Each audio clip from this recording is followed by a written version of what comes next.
It's called Here's to Never Growing Up. Well, here's to that, but I want to give kudos to her for making an effort at growing up by waking up so early in the morning to be with us. It's so unlike her. Avril Lavigne is here. Hello, thank you for having me. I'm eating my lip gloss for breakfast. Are you? Is it a flavored lip gloss?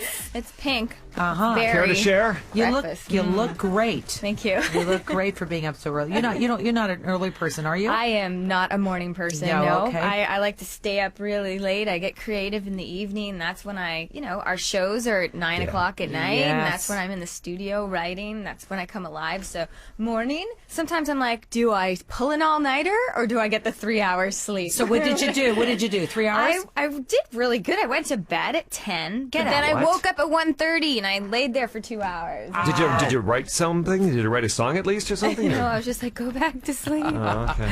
I was just so excited to come see you guys today. You look so amazing. Welcome home.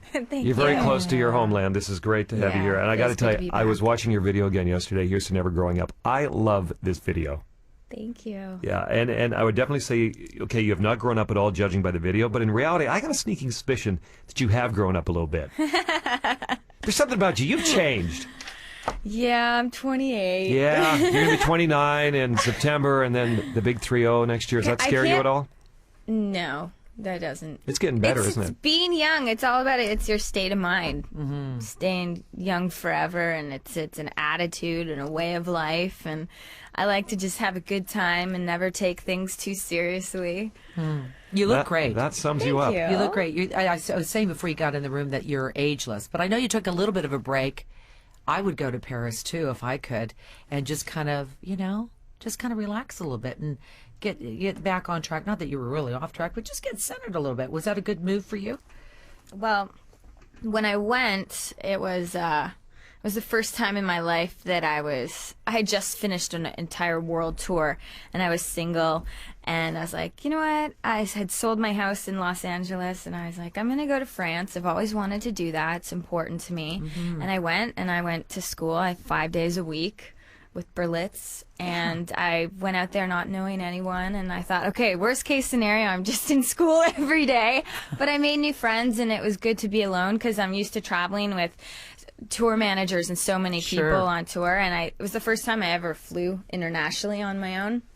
And so it was like, I know that probably sounds silly to you guys, but not at all. It's kind of weird when I'm alone, and if no one else is there, if someone, so it was good. I'd go for walks. I went to the grocery store on my own. A couple times there was some paparazzi, but I was like, well, they're not going to hurt me. They're just going to take a picture. So it was cool. But listen, I think that is one of the most important things anybody can do when they're growing up, and no matter what age. Because here you were, like from 15, surrounded by all these people nurturing you and trying to shape you and whatever's going on, you were always with somebody. Mm-hmm. Yeah, there's a lot. And then when you finally just go and do something by yourself, it's tough to sometimes just handle your own company.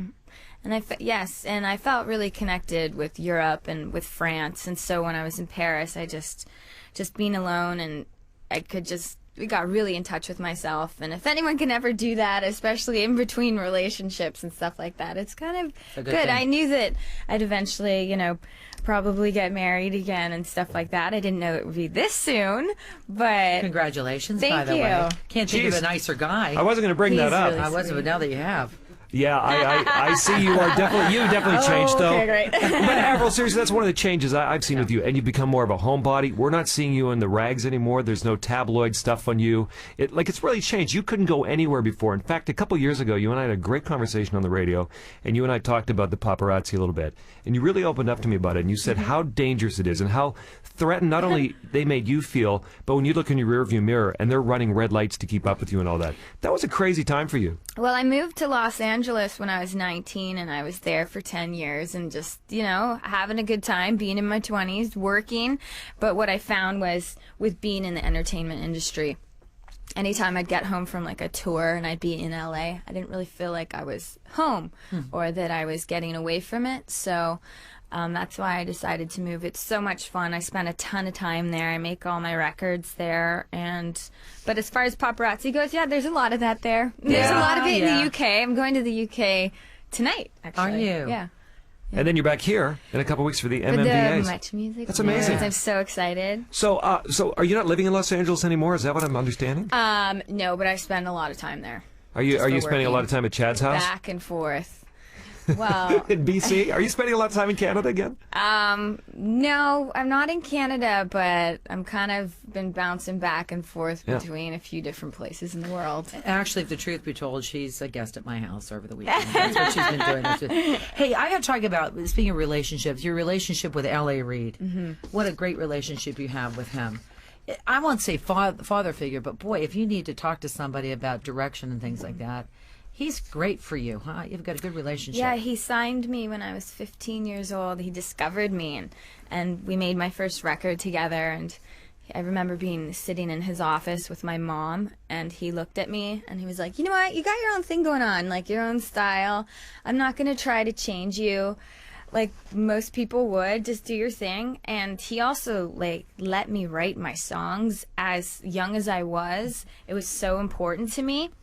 And he gave me a year to make the first record, and I went in the studio and I wrote and I learned, and I was so young, I was trying to figure out who I was and what my style was, and he believed in me. And so after that, we didn't work together because labels fold, things change. Right. This record, we're back together for my 5th album. So we made this record together, and I was so re-inspired to be able to work with him again.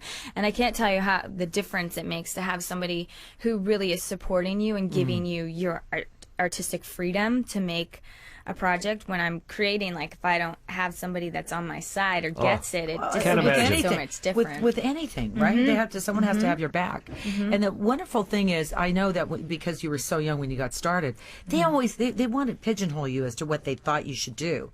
And it was so great that you guys found each other, and that he had that foresight to say, you know what, she's got it. So let her, do her own thing. That's what makes you you. And that's what I love about him so much. Yeah, he's a Avril good man. Lavigne is on the radio with us live. Is the album ready? Do we have a release date yet? The album's coming out in September. September. We don't have a date yet, do we? September the something? no. You do have a title Yeah, yet? have you even named it? Nope. You can call it CHUM FM if you want to. I could. I've been going through the photos from the album cover shoot, and now I'm working with the font and coming up with all the artwork, and then it'll come to me. Okay. Avril, you say you pushed yourself harder than ever on this album to talk about subjects that you've never really approached before in song. So what are some of these My subjects? go-to as a teenager with writing music was always the breakup or the boy bashing tune, Right. which I think I'm probably known for at this stage. I don't like you anymore. I wasn't there. So with this record, I was in a good place, and I think I'd pretty much exhausted myself on that. So it's nostalgic. There's a lot of summer songs. There's a song called Hello Kitty because I'm obsessed with Hello Kitty. Yeah, where does about Hello that. Kitty rank with Chad? Seriously, who's in front? Well, we have 2 Hello Kitty rooms at our house. Do you really?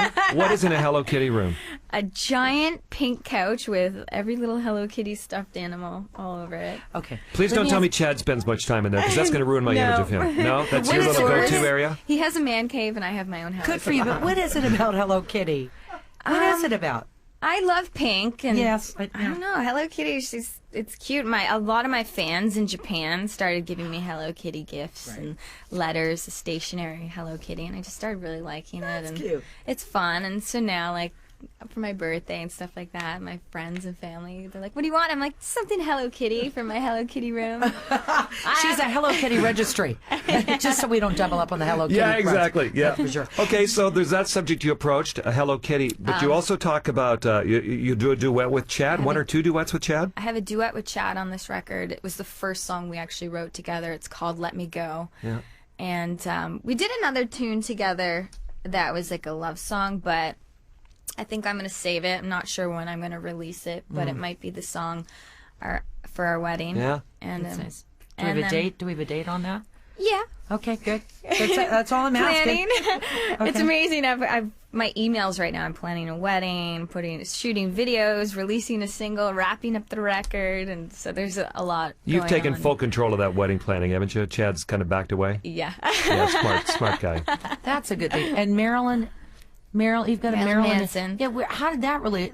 She's like he. Yeah. He's on, it's me that's she. He's on this album too. Yes, I have a song called Bad Girl, and it's a darker, heavier song. And when I was listening to it in the studio, I was like, Manson would be perfect on this song. So I text messaged him, and I called him up, and he came over. He's like, all right, I'm in a movie. I'll come over around like 4. So he came over at like 4 o'clock in the morning, and he listened to it. That's because he doesn't come out in the daylight. He put his vocals on it. That's how we are. Yeah, that's how you roll. I know. Like, I've left the studio at 8 in the morning. It's just you Beautiful. start, and that's how it goes. So he put vocals down on that song, and he killed it. And it's one of my favorite tunes on the record. But I think every song on the record really is my favorite because they're all so different. Can't wait to hear it. Judging by the first single, honestly, Avril, cannot wait to hear the album. Cool. I think it's going to be great. And It's really diverse. There's more pop rock tunes like the first single, but I've gone to definitely other places. okay. We look forward to that for sure, and we're so glad to see you back. I have to ask you because I've had a couple of emails. They want to know about your clothing line, Abidon. So what's going on with that? So Abidon, abidon.com is my website, Okay. and I'm just getting a bunch of new designs right now. Okay, good to know. Just need to know. The fashionistas want to know. So thank you for answering. And before that you go, question. just tell us what the theme is going to be for your wedding, because I know you said it's going to be a themed wedding. I want to keep it a surprise. Is it going to be Hello Kitty? Is it on Canada Day? It won't be pink. It won't be Hello Kitty, but there is a theme. There is a theme. Okay, because you know... We did start dating Canada Day. Yes, you It's our did. official. You know, you That's are why one of we- Canada's He national proposed. treasures, and you know, Celine Dion is this other one. And when she got married, when she had her ceremony in Las Vegas, she had camels and belly dancers Right. and snakes. So She got married in Vegas? Well, for her second one, yeah, same guy, second ceremony. So I'm just thinking you kind of have to outdo that. No pressure. I'll do my best. So Hello Kitty better bring game if that's what it's going to be. Best to you and Chad. Seriously, All the best. congratulations. Thank you so much. I think it's a great coupling, by the way. I think you guys make a great couple. It's Thank good. you. And congratulations, and nice to see you back. Thank you for having me. Avril It's a Lavigne, pleasure. everybody. Here's to never growing up.